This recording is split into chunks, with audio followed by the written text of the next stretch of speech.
since the beginning of the 19th, since the end of the 19th century and beginning in the 20th century, the imaginary of racism and practice of racism in the elite was very common. The extermination of the population was a very common thing in the newspapers. So that ideology of racism goes through the elite of the power. You know, my book about racism, and that's established and dispersed to everybody in the population. And with the war, I think it's the worst part. And the war was everybody start seeing the Mayan people as terrorists, as subversives, as guerrillas, communists.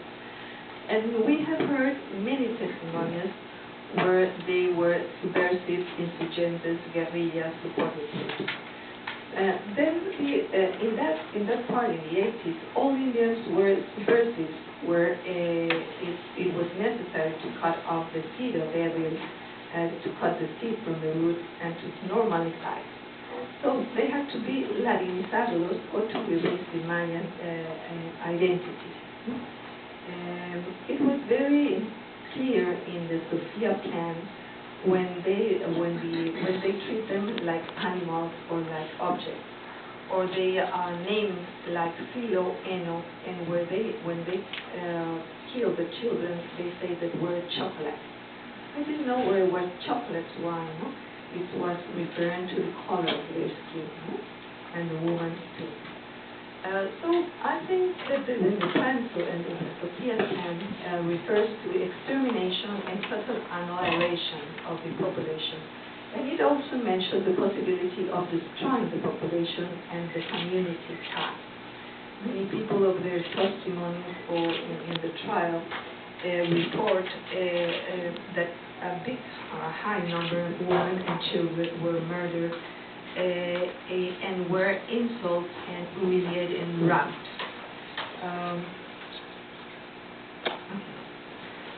So I think that we could affirm that in the case of Guatemala, it was not only racism what it happened, or only a genocide. It was an ethnocide against the cultural Indian Mayan culture. But the problem was the process of dehumanization and devaluation of the other. They treat them as animals, carries a heavy burden of racism and stigmatization of the other, understood as inferior or expendable, and situation of excessive prevalence of Mayan women. But the thing is how to prove this genocide. But the problem is the intention, or the intent to prove of the proposal of to prove a genocide. The premise of the intention to eliminate an ethnic group like that cannot be denied by simple assuming that they were subversives or because the role they played in the conflict. The intent to destroy the group can be inferred from certain assumptions related and interconnected to the crime of genocide. Which are the assumptions that all of the Holocaust and all other genocides, Rwanda, Bosnia, Darfur, has the massacres? Can you difference between genocide, crímenes de lesa humanidad, or just collective massacres? No?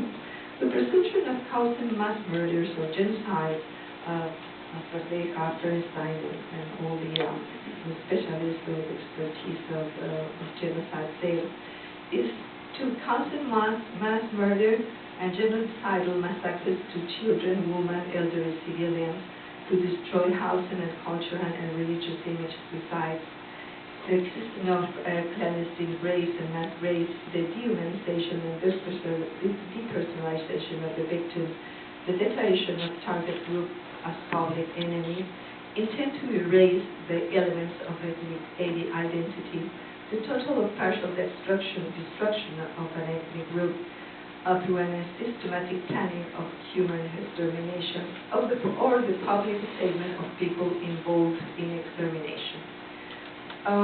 The model, the type is the Holocaust, the Jewish Holocaust in Germany.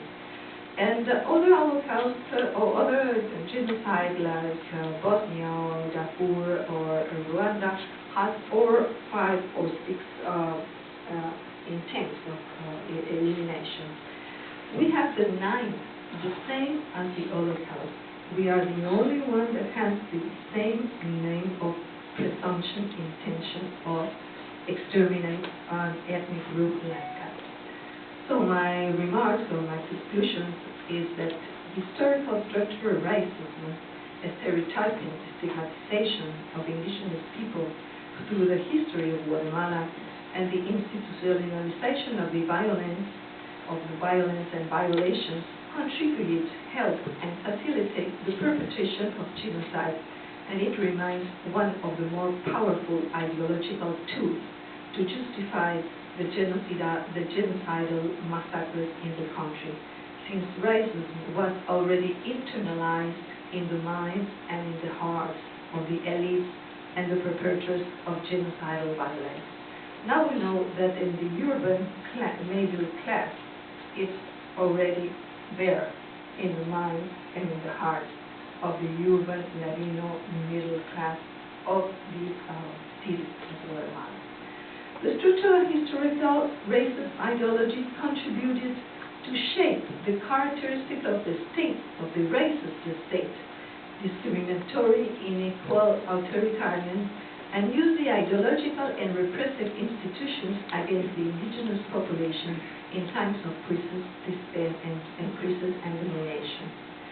I think that the consolidation of racism as an ideology of the state reached its apex and showed its peak intensity with the crisis of the oligarchic military government, the emergence of the popular revolutionary movement, and the application of the counterinsurgency. The problem is that the counterinsurgency, the manuals of the counterinsurgency, were applied without limits due to the presence of the racist ideology in society, the historical structural context of racism, and the intensification of the stereotyping and stigmatization of the indigenous people. In the case of the Mayan indigenous people, were identified as public enemies of the state and members of the guerrillas.